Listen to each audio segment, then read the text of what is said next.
Good afternoon, everyone. I am just so delighted to be joined today by Dr. Yusef Salaam, who is a member of the Exonerated Five. Yusef is also an award-winning, motivational, and transformative public speaker, a thought leader, a New York Times bestseller, an author, a coach. I could go on and on. I've so enjoyed getting to know Yusef and learning about all the things and all the light that he's just putting into the world today. We're going to be chatting today about Black and Native American solidarity. This is Native American Heritage Month. We're also going to talk about some issues that impact both of our communities: prison reform, criminal justice issues. And I'm really most excited to talk about truth and healing and how we get to that place of being better and not bitter. So thank you so much, Yusef, for joining us today. It's just an honor to share this space with you. We're so thankful. Thank you for having me as well. Much appreciated. Absolutely. So I want to just kind of jump right in. Everyone knows your story, which is just all the feels heart-wrenching, inspirational, in the way that you have transcended through all the things of being arrested at age 15 for a crime that you did not commit, spending almost 7 years in prison, vilified in the public for many years after. And you wrote this book, Better, Not Bitter. And I just want to ask, there's not even a smudge of bitterness in there. How have you been able to really kind of address that in your life? When I think about this tragedy that I had grown through, and I say that word on purpose because it's one thing to go through something. It's a completely different thing to actually grow through something. But once you realize that you're still here, and you survived, you've been knocked down by life and you were able to get back up. And the beautiful thing about it is by you getting up, you've given others the opportunity to know that they also can get up. The story, tragic as it seems, is not the end of life. They have statements, beautiful statements that say things like, anything can happen to you, but it's what happens inside of you that makes all of the difference. You can choose, right? You can choose in one hand to say to yourself, I'm going to be angry at the world. And those around you who know the story will not fault you for that because they understand. But then you realize that there's great people who've gone before you, who've made statements like the great Nelson Mandela, who've said, being angry and being bitter is like drinking poison and expecting your enemy to die. It doesn't do anything to them, but it does everything to you. And then hearing the words of the Dr. Maya Angelou, who uses that same wording, but in a different way. She says that you should be angry, but you must not be bitter. She says bitterness is like a cancer. It eats upon the host. It doesn't do anything to the object of its displeasure. And she teaches us alchemy. She teaches us how to bend reality and make things more beautiful. She says, use that anger. You dance it, you march it, you vote it, you do everything about it. You speak it, she says, never stop speaking it.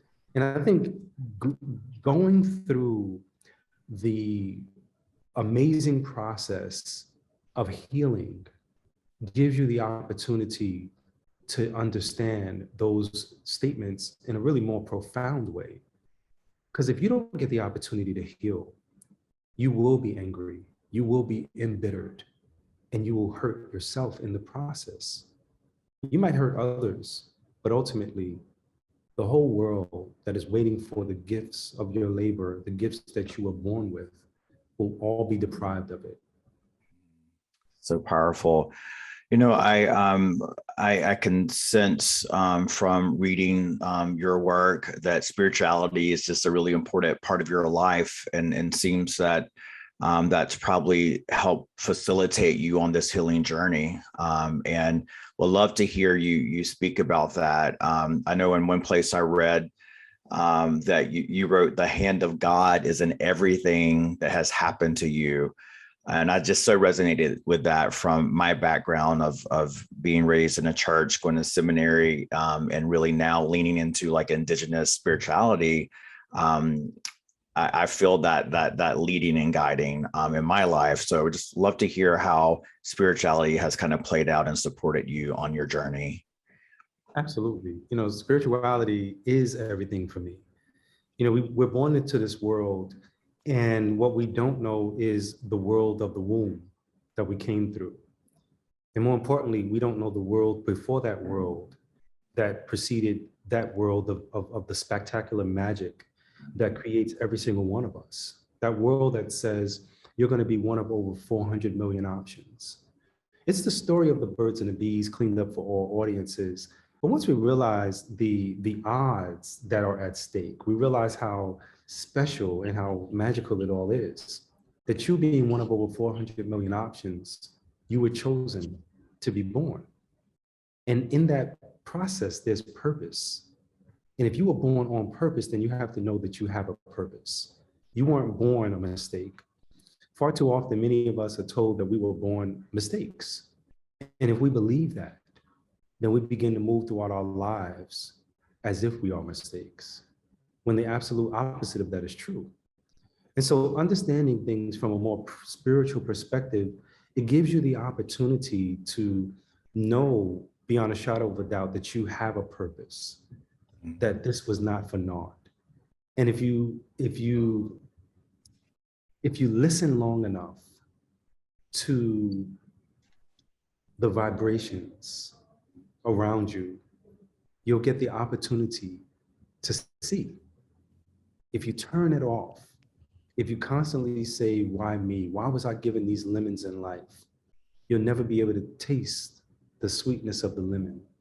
Even though the lemon may be bitter, you'll never be able to taste the sweetness of that lemon. You'll never be able to juggle the lemons and say, life gave me lemons and I made lemonade, right? You'll always be angry about the whole process, wanting a different life, without realizing that, like even the great Dr. King, when he said about purpose, he said, when you find your purpose in life, do it as if God himself called you to do it at this very moment, he said. And instead of giving us a grand idea of what purpose could be, he said, if your purpose in life is to be a street sweeper, to sweep the streets, like Michelangelo painted pictures, like Beethoven composed music, like Leoton Price sang before the opera. Imagine being that excellent. Imagine knowing that you were born on purpose and with a purpose. And imagine rising your vibrations to always appreciate that part of your life. Knowing that as you get hit with the proverbial 2x4, that God is trying to give you a gift of peripheral vision so that when the next 2x4 comes, you can duck. Now, I'm not saying, we should look at life always like that. But the beautiful thing about it is that when you get knocked down, not if you get knocked down, but when you get knocked down, as my good friend Les Brown says, try to land on your back. Because if you can look up, you can get up.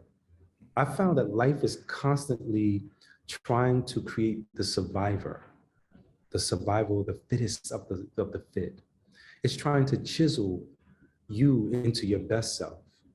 And spirituality gives you the awesome opportunity to realize those truths. Because if you don't have it, then you would literally say to yourself, why me? And the answer always is, why not you? Right. If not us, then who? You said the word alchemy earlier, which is, I just love the word. And in my community, we talk about medicine a lot, right? Like medicine is this sacred thing, and many things can be medicine. Anything can be medicine that you just open your heart and your intuition to allow it to be medicine. I kind of think about it as a superpower or a calling as well. What brings us healing and allows us to then in turn help other people heal. For me as an author, writing a book was a way of healing. I was able to get my story, my narrative out there. And in turn, me sharing that form of medicine is also helping to heal others, a story as medicine. Want to ask you as an author, sort of just when did you realize the opportunity to kind of share your story and to begin writing? And what has been really the most rewarding impact as a result of putting your story out there in community, but also I'm just interested personally, like how has telling the story brought medicine to your life? I think the statement made by Rumi has something to do with light entering into the part that is broken. Medicine, in telling your story, has everything to do with you being able to heal, because it's through telling your story that the therapy session happens. As men, particularly, we generally don't talk about what it is that we go through. Women often get the opportunity to say, hey girl, come on, let's go to the bathroom, go powder my nose, right? Men don't do it. We won't say, hey man, let's go to the bathroom. I'm gonna go powder my nose.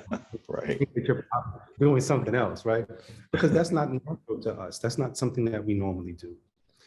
The beautiful thing about talking is that when you talk things out, you get the opportunity to hear as well.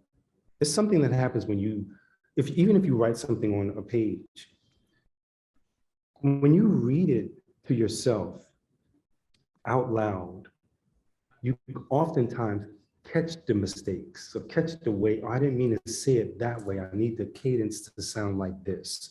And there's beauty that's happening. There's magic that's happening, right?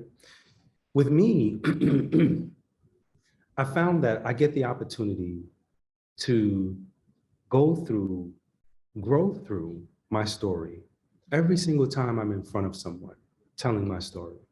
There's healing happening all the time. And through that process, it's very much like you going through a therapist, right? I often tell my audience after I tell them that, I say, listen, don't send me any bills anymore. Because Right. I'm just trying to heal. I'm still trying to heal. But it's a beautiful thing that happens when you tell your story. The first time I told my story and found value was when someone stood up and embraced me and thanked me for telling my story, and told me that it was because I told my story that they were finally able to tell their story. And I was shocked. I didn't know that I was going to receive that reaction the first time. But I often realize that it's through that psychosocial reality that if you're seen as a valued member of society, you then can add value. And more importantly, you have to give yourself that permission to be valuable, because you already are, right? And that medicine that happens, I found also can reach farther audiences by putting it on a page. You know, my first book, Punch in the Air, written with my co-author, Edie Zaboy, it's received countless awards. It's been on the New York Times bestsellers list, LA Times bestsellers list. It's still receiving awards. It's been translated into French. It's been translated into Portuguese. It's a wonderful book. And my book, Better Not Bitter, I'm hoping that it will do the same thing. I'm looking for it to do the same exact thing, because the people who will be reached through this written word, and even through the audio book, will find an amazing journey that in many ways parallels similar experiences that they have to grow through. That the aha will finally go off in their heads. This is why I was going through that. I was going through that because I needed to be able to tell the world what this is. You know, I look at my story often and I say to myself, those of us who can change circumstances are often those who are closer to the pain. Right. Oftentimes those that are close to the pain don't tell their story. And so we need to give them the opportunity to understand that it's through telling your story that we get change rolling. It's a domino effect. Mm-hmm. I felt that.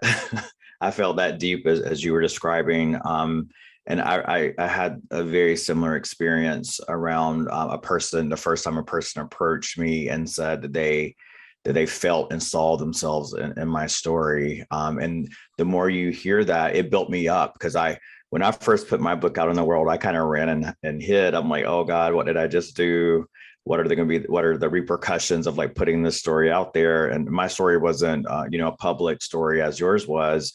Um, but I got that same type of validation, and then I just started getting more free and more bold and more excited to tell the story because I saw that impact.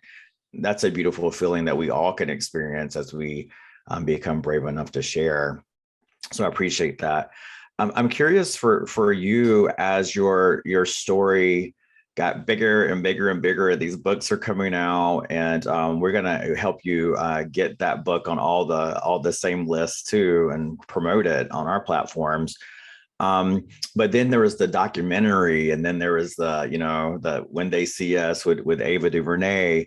What happened when sort of a different form of media at that and that way of storytelling came to life? How did that impact your work and further influence your storytelling capacity? Or what was that like to like see it on the screen? Yeah, I love that question, because one of the things that the first film gave us was our voices back. Mm. Ken Burns approached us, through his daughter, who had written the book, The Central Park Five: A Chronicle of a City Wilding. It was the truth telling that we needed to expose with regards to young people, right? People forgot that we were children, that we were 14, 15, and 16-year-old children. And, when she finalized the book and her dad had been helping her through the process, he said, we need to create a film. And so she comes back to us and she asks us, hey, my dad wants to make a film about you guys. What do you think? And of course, no one had approached us at that point in time to tell our story. And so we said, yeah, let's do it. We start telling our story, and we sat down with the writers for hours just telling it, and it felt so good to get that story off of our chests and out of our mouths and out of our souls. And then Ken Burns told us, you know what, I think I want to do something different. I usually narrate my movies. I want you all to tell your stories. He gave us our voices back. That film changed everything for us. We were literally walking around with our head down inside, and we got the opportunity finally to walk around with our heads up.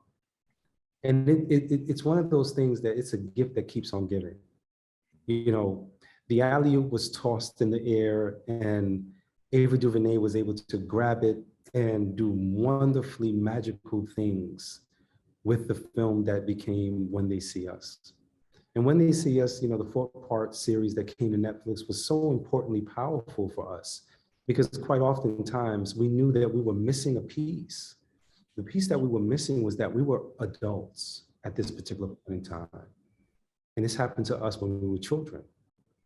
How can we breathe new life into the story? And the way we found that we could breathe new life into the story was by having young people, young actors, young brilliant actors, tell this story through their artistry. And I can't tell you how powerful this was for us. It went from us having, maybe on the high end, 5,000 followers on social media, to on the high end, over 500,000. I mean, the influence that this film continues to have. People still reach out to us telling us that they are in tears. They just saw our story for the first time. It is one of the most powerfully important products that was produced. And I say that because when young people see that film, they get the opportunity to understand very quickly what's at stake.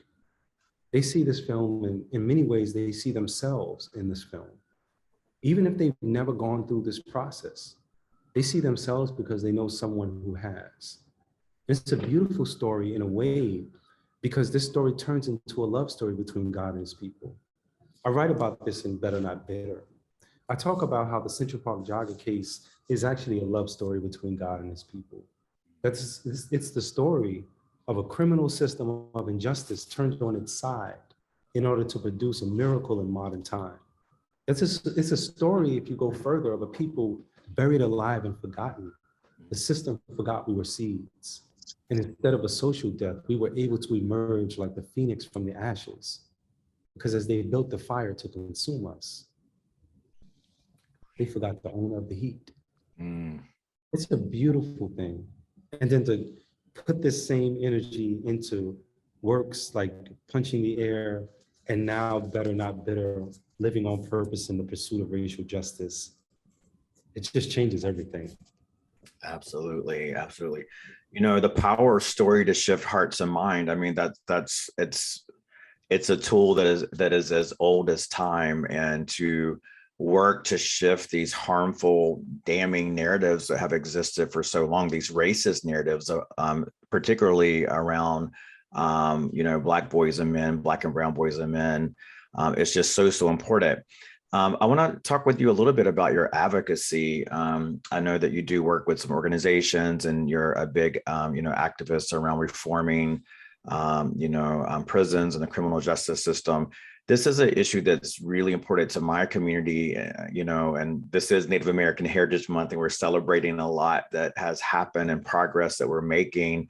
But when it comes to the system that is this criminal in the system that is so unjust, my community, Native Americans, really experience extremely high rates of police violence.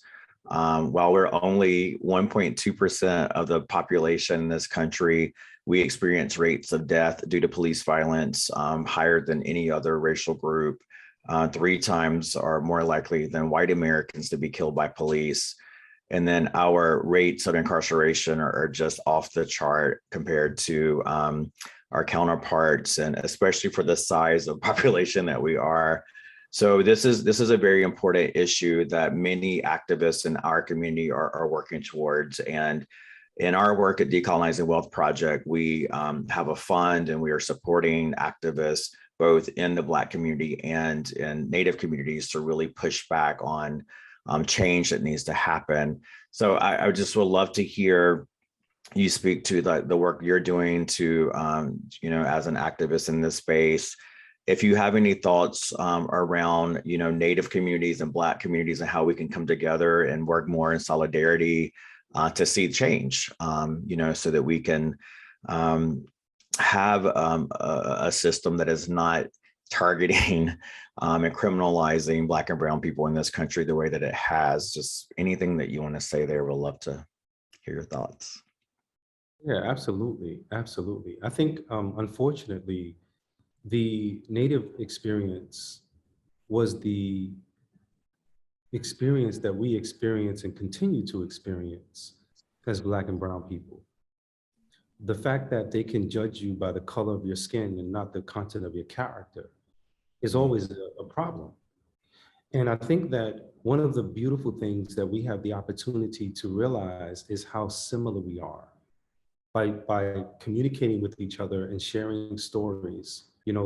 I know in the Native American world, storytelling is really, really powerful and important.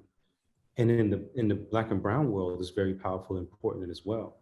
It is that medium that allows for the history of us as a people to be passed on. It's what the griot or the Jele of Africa would use to tell the story of us as a people, to impart powerful wisdom and knowledge. And I think the same thing is important when it comes to changing the narrative, right? The world of oppression wants us to turn our voices down. The world of oppression wants to mute us. It wants us to turn our lights down. But the world that we were born into is a world that is constantly challenging us to turn up our lights, to turn up our voices.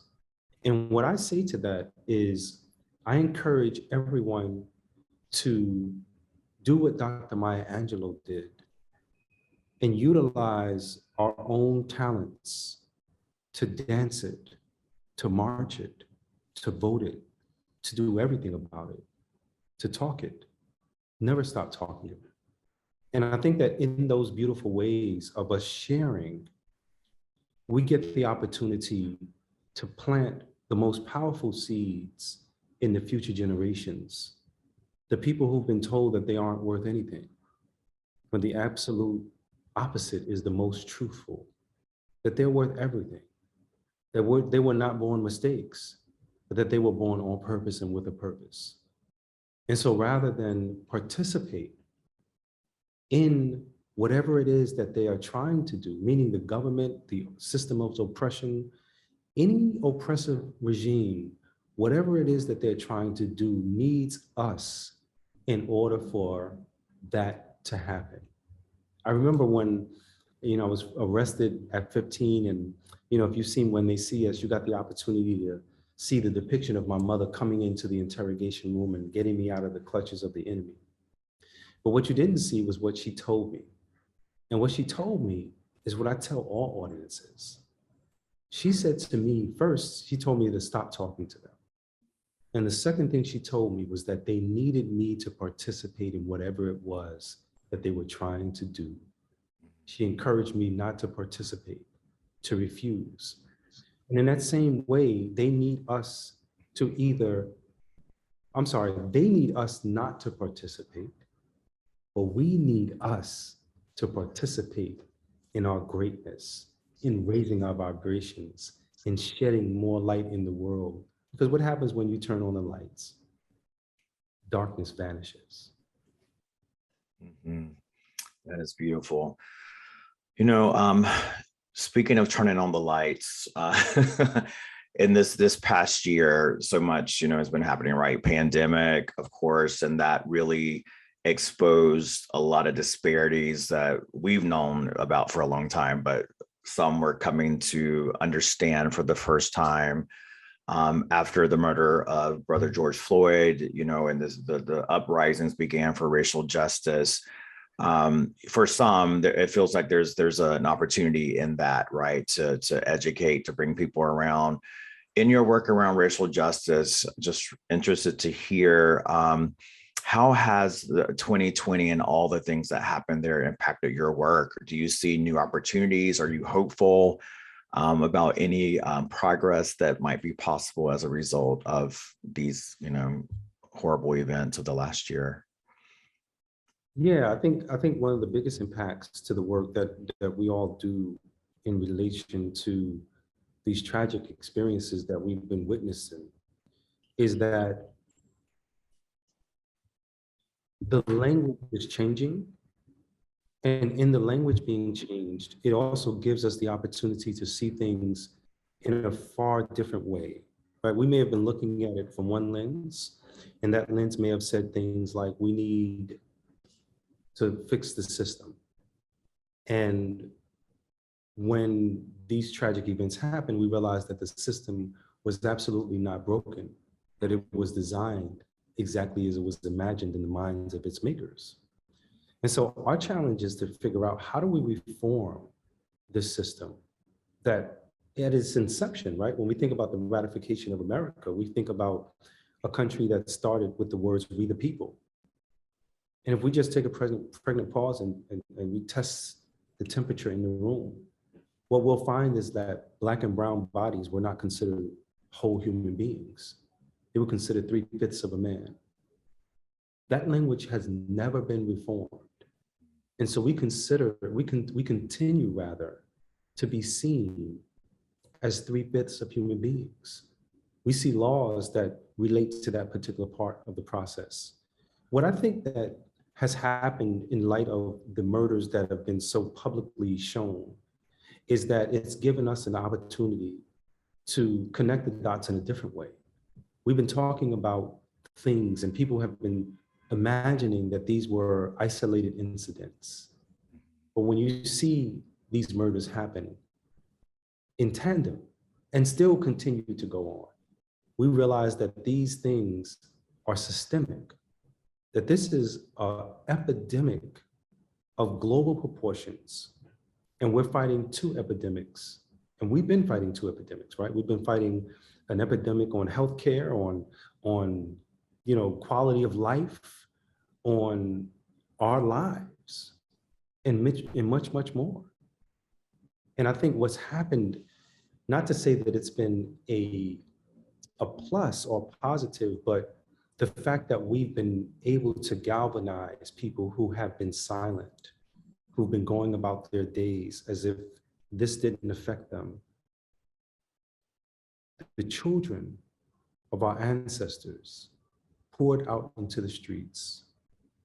And instead of the language that we heard, the language that was created as a result of the pain was brand new. And that language gave us the opportunity to refocus, to reanalyze, to understand in a way that our voices are more needed now than ever. Because if we go away, if we don't say anything, nobody will know that this is systemic. They'll continue to believe and think these are just isolated incidents. These are anomalies. They think that the Central Park jogger case is something that happened and shouldn't have happened if they believe that we were innocent. But the truth of the matter is that the Central Park jogger case is a microcosm of the macrocosm of cases just like it. It's one of the many worms in the can of worms of cases, just like our case. When you think about it from this perspective, the officers that interrogated us, the system that prosecuted us, these were all veterans, right? The police department that went after us you couldn't even be a part of this elite squad called Manhattan North Homicide Squad without having at least 10 plus, 20 plus years on the job. I mean, imagine being on the job that long. You are an expert. And to find out 13 years later through DNA, a word that I hate using, I'd rather use the full term deoxyribonucleic acid, that we didn't do this. We didn't do it, and there was proof that we didn't do it. And the worst part about our story, and stories just like us, is that when you think about the Central Park jogger case and the Central Park jogger herself, and the fact that our families were out there telling the world that we hadn't done this horrible crime. There's a young woman who could have been alive had the system listened. Her name is Lourdes Gonzalez. Lourdes Gonzalez was a young pregnant Latina woman who was raped and murdered after the Central Park rapist raped the Central Park jogger. The system could have said to themselves, these false confessions are false. But yet they got stuck with the lie. And the beautiful thing is that we get the opportunity now to show the world, to tell the world, to be examples for the world, to see what it is that we have grown through and what it is that we should never tolerate ever again. I want to share in my work. I do recently a lot of work around reparations. We talk about reparations and however community may define that. In some cases, it's money. Sometimes it's land. We have an initiative called the Case for Reparations, and we're funding advocacy efforts around the country of groups that are fighting for, advocating for reparations in the U.S. at the local, state, and national level. Again, with the goal to support the transfer of money, resources, land back to Black and Indigenous communities, because as you said, there's a system at play, that's been at play. Accumulated policies and benefits that have favored some in this country and that have prevented opportunity and have criminalized and oppressed others, communities of color, Black and Indigenous folks. I just want to ask you, what does the word reparations mean to you? Would you say that you've experienced reparations, as a form of repair for what has happened to you? So if I thought about reparations from the perspective of the return of making you whole, then I would say that it is impossible for even financial reparation to make you whole. Mm. Yeah, I think about it like this. In the Black and brown community, there's been a concerted effort, a war, in fact, that has been designed to make you believe that you have no money, that your value is worthless. But yet in our communities, they take our dollars from us and it goes right directly into other people's pockets very quickly. Mhm. It's the same idea and understanding that if we won the lottery, let's say the world said, you know what, look, we did you guys wrong. We're going to give you each a monthly stipend of $10 million. That money would be back into their pockets because what we've been not trained on is the importance of how to use the value that we have in order to build what it is that we need to build. And so reparations in the understanding and idea of making people whole, meaning WHOLE, a whole person put back together. We're talking about the mental well-being of the person, the health well-being of the person, the financial well-being of the person. Because yes, poverty is a crime, but poverty leads to so many other criminal activities that could have been mitigated had we just given people the proper opportunity to be whole people, you know? Mhm. Absolutely. Yeah, and with the work around reparations, we also think, that's it's not the be all end all. We also need truth, reconciliation, and healing. And I believe from what I'm reading that the two of us have similar approaches to truth, reconciliation, healing, leveraging indigenous wisdom. I believe that healing cannot happen unless everyone, including the oppressors, are a part of that healing process. And in your book, Better Not Bitter, you wrote linking the individual narrative with the collective one paints a clearer picture of what is actually happening to Black and brown people in this country. So I'm curious what led you to this way of thinking, and what does truth and reconciliation look like to you in America? I think that that's very powerful, because that's true. Like when you look at the individual stories, I was really led to understand it from the perspective that it seems like these are isolations. These are just one-offs. This kind of happened because, this person was doing this, the Tamir Rices of the world, the Trayvon Martins of the world. If he didn't have a hoodie on, he would be alive. When in fact, the exact opposite is different. Quite often we get judged by the color of our skin and not the content of our character, right? We need to be able to be judged as full human beings when we think about truth and reconciliation. Because the reality of the matter is that what we're fighting is not against, like, Black people aren't necessarily fighting against white people. White people aren't necessarily fighting against Black people. The closer you get to the gravitation of the earth, the more that's what it looks like and appears to be. But if you get the opportunity to take a 50,000-foot view of what it is that we're fighting against, we realize that we're really fighting against spiritual wickedness in high and low places. The people who really want to change, they get the opportunity to participate. They could look like the children of former slave owners. They could look like the children of former slaves. And the beauty of that is that when you figure out that you have to be a part of that process, true change happens. One of the most awakening, all awakening things that I realized the other day was that by the color of your skin, you are automatically fighting on the right side. The system is already trying to figure out your demise. They've thrown dirt on your birth.